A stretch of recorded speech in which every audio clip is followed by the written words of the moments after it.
আজকে যাব ভূতনাথ মন্দিরে বাবা শিবের দর্শন করতে। ভূতনাথ মন্দির বলতে সাধারণত তিনটি বিখ্যাত মন্দিরকে বোঝানো হয়। একটি পশ্চিমবঙ্গের কলকাতাতে অবস্থিত, দ্বিতীয়টি উত্তরাখণ্ডে, তৃতীয়টি কর্ণাটকে।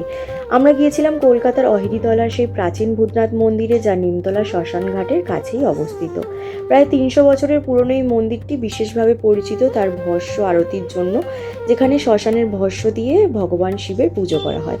আমি আমার পরিবারের সঙ্গে মেট্রো করে গিয়েছিলাম। শোভাবাজার স্টেশনে নামলেই মেট্রোর সামনেই অটো পাওয়া যায়। অটোওয়ালাদের শুধু বলবেন ভূতনাথ মন্দির যাব, ওনারা একদম মন্দিরের সামনেই নামিয়ে দেবেন। মন্দিরের দুপাশে ছোট ছোট অনেক দোকান দেখতে পাবেন, যেখানে পুজোর সামগ্রী বিক্রি হয়। সেখানে থেকে আমরা বাবার জন্য ফুল, মালা, মিষ্টি কিনে পুজো দিয়ে দিয়েছিলাম।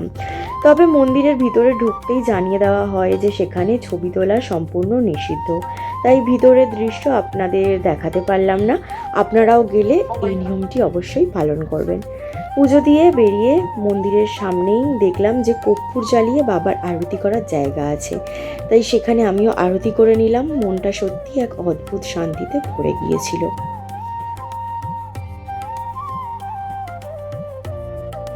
এরপর দেখলাম ভূতনাথ মন্দিরের ঠিক উল্টো দিকেই রয়েছে শ্রী শ্রী মা তারা বৈষ্ণোদেবীর মন্দির। এখানে গেলে অবশ্যই এই মন্দিরটিতেও ঘুরে আসবেন। জায়গাটা খুবই সুন্দর, আর মন্দিরটি রেল লাইনের একদম পাশেই অবস্থিত। আশেপাশে এখনও অনেক ছোট ছোট বাড়িঘর দেখা যায়, যেন বহু পুরনো কলকাতার স্মৃতি আজও এখানে বেঁচে আছে। ভূতনাথ মন্দিরের পাশেই একটি ছোট্ট পার্কের মতো জায়গা রয়েছে, যা নিমতলা শ্মশানঘাট ও হুগলি গঙ্গা নদীর তীরে অবস্থিত। এখানেই কবিগুরু রবীন্দ্রনাথ ঠাকুরের শেষকৃত্য সম্পন্ন হয়েছিল। তার স্মৃতিচারণে জায়গাটি কুঁড়ে ঘর, গাছপালা আর শান্ত পরিবেশে সুন্দর করে সাজানো হয়েছে। এরপর বেশ খিদে পেয়ে গেছিল, তাই বাইরে বেরিয়ে এলাম। বাইরে ছোট ছোট গাড়ি আর ভ্যানে করে অনেকেই খাবার বিক্রি করেন।